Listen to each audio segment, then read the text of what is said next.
Let me be unequivocally clear about one thing before we proceed. We are not above the subject matter we are about to dissect. We are not superior to it. In fact, to truly understand the mechanics of the current information ecosystem, we must do the opposite. We must immerse ourselves in it. We must revel in the data. We must be willing to forensically examine the signal, regardless of how absurd or profane its contents may be. And before we initiate that examination, a formal advisory is required. The contents of this analysis are, let's classify this as non-conducive to a professional environment. The subject matter is, by its very definition, coarse. So if you are in a setting where this audio is public, you should rectify that. If there are, as the previous host suggested, small human replicants in the vicinity, this is not the material for their consumption. This is not the broadcast for the living room. Unless, of course, they are too young to process the linguistic data, in which case the signal is merely noise. Now, we must establish the two core premises of this investigation. These two premises will operate in parallel, and they are not contradictory. Premise one, the factual veracity is the central claim, the allegation at the heart of this media firestorm factually true. The statistical probability of this being true, based on all available prior data, trends towards zero. We are operating in a 99.9 percentile likelihood of pure fabrication. We must begin from that baseline. There is no video. There is no empirical evidence. Premise two, the mimetic power. Is this narrative objectively, astoundingly, and virally humorous? Yes. Is it one of the most potent mimetic packages to be injected into the discourse in recent memory? Absolutely. And this is where the analysis truly begins. We are in a simulation, a collective reality that has become so fundamentally ludicrous that to survive it, to navigate it, you must retain the ability to appreciate the absurdity. You must be able to laugh. The host of the video we are analyzing stipulated this: we will not survive if we can't laugh at some of this stuff. This is not a throwaway line. It is a survival mandate for the modern era. So we are going to analyze it. The entire internet is processing this data. The platform is saturated with it. Therefore, to ignore the signal would be an act of analytical negligence. Let us examine the origin, the patient zero of this mimetic virus. This narrative did not materialize from the void. It is anchored, however loosely, to a significant real-world data release, the unsealing of approximately 20,000 emails related to the Epstein case, a massive data set. Within that data set, the kernel, the specific string of code that initiated this cascade, was a single email, an email from Mark Epstein to his brother Jeffrey. In that email, a sentence appears: ask him if Putin has the photos of Trump blowing Bubba. This is the point of origin, a single anomalous data point. But we must ask, why this data point? It is because the origin itself, the Epstein files, is a data set of immense informational gravity. It is a black hole of narrative. Any data escaping from it, however small, is treated as a relic, as a piece of a forbidden puzzle. The name Epstein is a signal amplifier in itself. It automatically imbues any associated data with a sense of conspiracy, of elite secrets, of a reality behind the reality. Therefore, this wasn't just any email. It was an email from a context that the public is primed to believe holds the darkest truths. This provided the initial trust in the signal, even as the signal's content was absurd. The moment that connection was made, the mimetic payload achieved escape velocity. The system immediately cross-referenced the identifier, Bubba, a common documented nickname for the 42nd president, Bill Clinton. It was no longer an email. It was a weaponized narrative.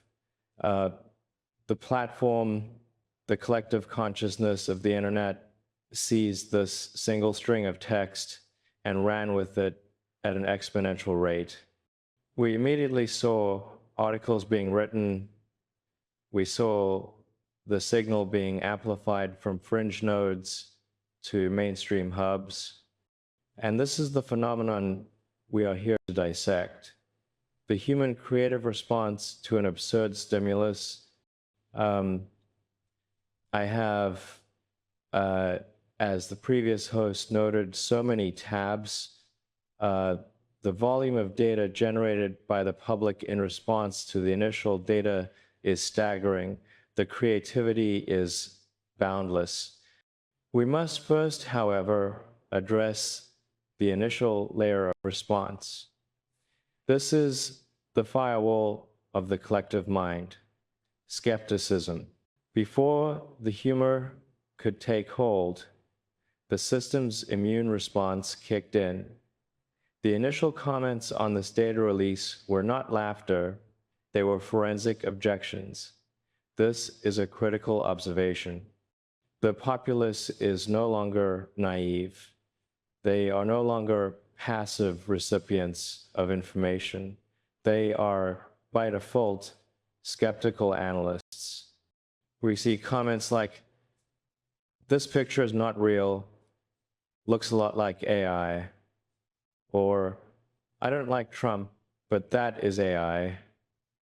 Come on, guys, don't get fooled that easy, LOL." This is the modern mind at work. The first question is no longer, is this true, but is this real? Has this piece of media been synthetically generated? The threat of the deep fake, the artificial construct, is now so pervasive that the public has developed an instinctive defense mechanism. Another user pointed to the metadata of the email screenshot itself. Those lines on left side mean it was forwarded at least 3x. Anyone could have added it in. I don't believe it. Deep fakes and AI these days. This is a profoundly important development. We have a layperson conducting digital provenance analysis. They are questioning the chain of custody of the information itself. They are rightly pointing out that in a forwarded email chain, the integrity of the data is compromised. The signal is corruptible. This skepticism is healthy. It is necessary. We are in an era where digital provenance is perhaps the only thing that matters. But once this initial layer of skepticism is breached, or more accurately, once the user decides to suspend disbelief for the purpose of entertainment, we enter the second layer. This is the layer of humor. And the most basic yet effective form of this humor is the linguistic connection, the pun. The hive mind immediately seized upon the most obvious political slogan available, "I am going to drain the swamp." The meme generated itself. A picture of Trump making the declaration juxtaposed with the swamp. The commentary solidified this.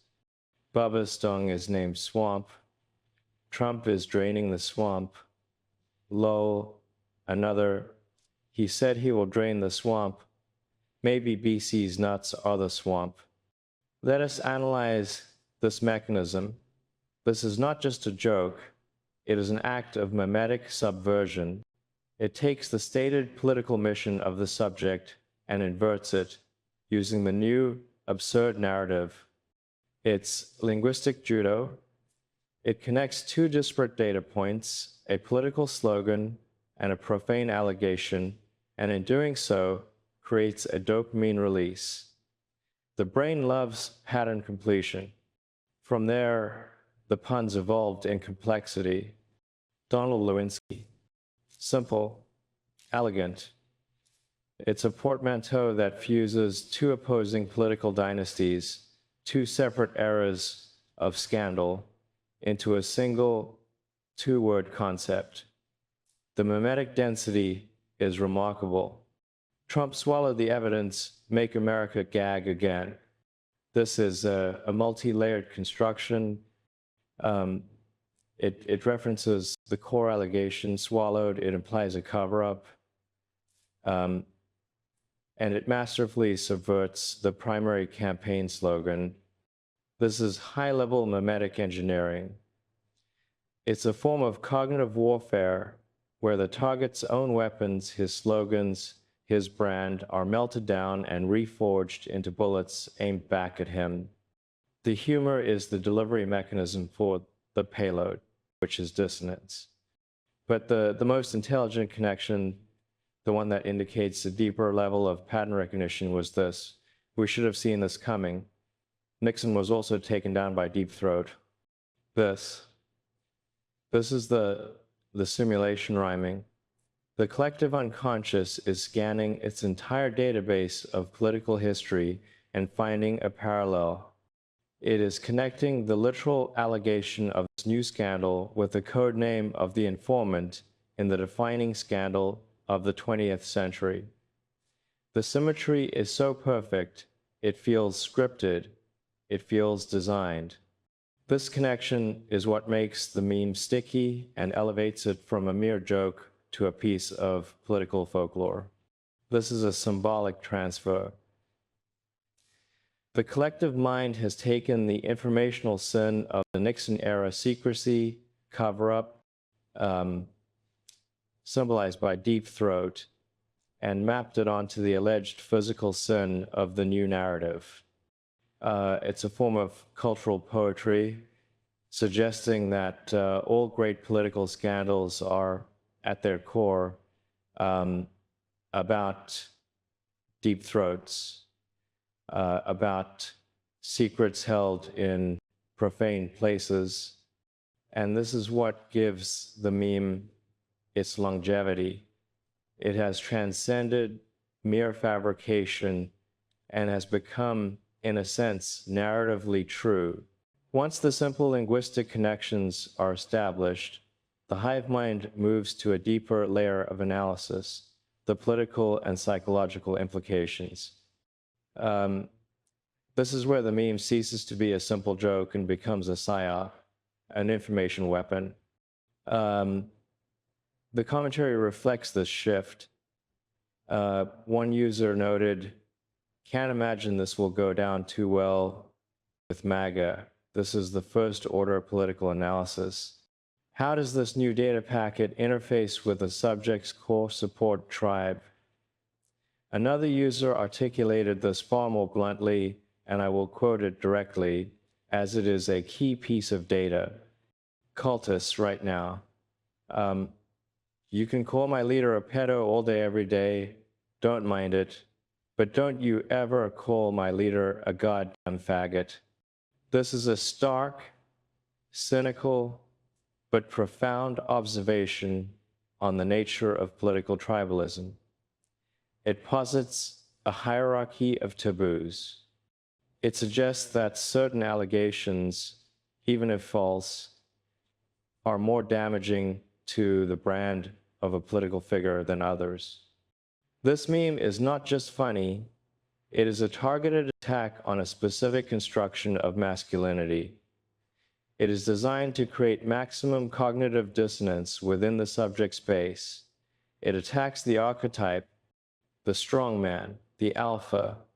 The allegation is specifically engineered to be the antithesis of that archetype. It's not an allegation of corruption or greed or even cruelty, all of which can be rationalized within the strongman archetype. It is an allegation of submission in a very specific profane context. This is what makes the PSYOP so potent. It bypasses logical defense and strikes directly at the symbolic foundation of the subject's identity. And this is where the real data mining begins. Now that a new subversive narrative has been proposed, the collective begins to scrub the archives. They are actively seeking past data points that can be recontextualized to fit this new hypothesis. This is confirmation bias operating at a massive crowdsourced scale. The opponent's video compiled this evidence effectively. Let us examine the key exhibits. Clips of the subject saying, "I love black men, I love them," or "I'll kiss every guy," "man and woman," or "Tom, kiss him." In their original context, these were anomalous, bizarre statements. But within the new Bubba framework, the hive mind reclassifies them as clues, as hints that were there all along. The Arnold Palmer story. This is a fascinating data point. The subject's unsolicited, strange tangent about Arnold Palmer's physique in the shower. When he took showers, they said, "Oh my God, that's unbelievable." In any context, this is an anomalous piece of speech. But now the internet seizes it. Why this obsession? Why this specific anecdote? It is viewed as a Freudian crack in the facade. It is perceived as an involuntary data leak, a glimpse into the subject's raw code, which the hive mind is now compiling with this new Bubba library. The recontextualization is not just passive, it is an active open source intelligence operation. Every citizen with a social media account becomes a digital archaeologist, digging up old data and reclassifying it based on the new paradigm. The linguistic gotcha. The clip of the subject at a rally yelling, "I'm blowing out my damn throat too."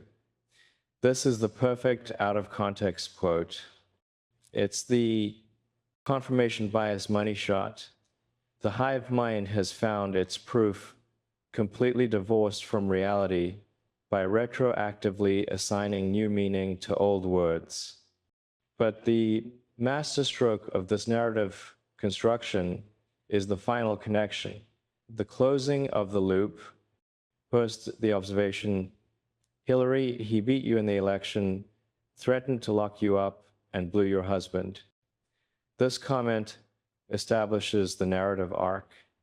It turns a political rivalry into a deeply personal, almost Shakespearean soap opera of betrayal. And then the checkmate, the hive mind located a tweet from the subject himself, dated 2015. Quote, "If Hillary can't satisfy her husband, what makes her think she can satisfy America?" The circle is now complete. The irony is total. The system has achieved a perfect narrative loop. The response was immediate and devastating. Perhaps Donald Trump knew how to satisfy her husband. This is how the internet operates. It doesn't just report history, it creates poetic justice. It constructs a narrative so perfect, so symmetrical, that it becomes more compelling than the truth. So, where does this leave us? We must now ascend to the meta-analysis. What is the function of this entire event? This is not about two political figures. This is about the system in which we live and the mechanics of information itself. First, let us analyze the mechanism of virality.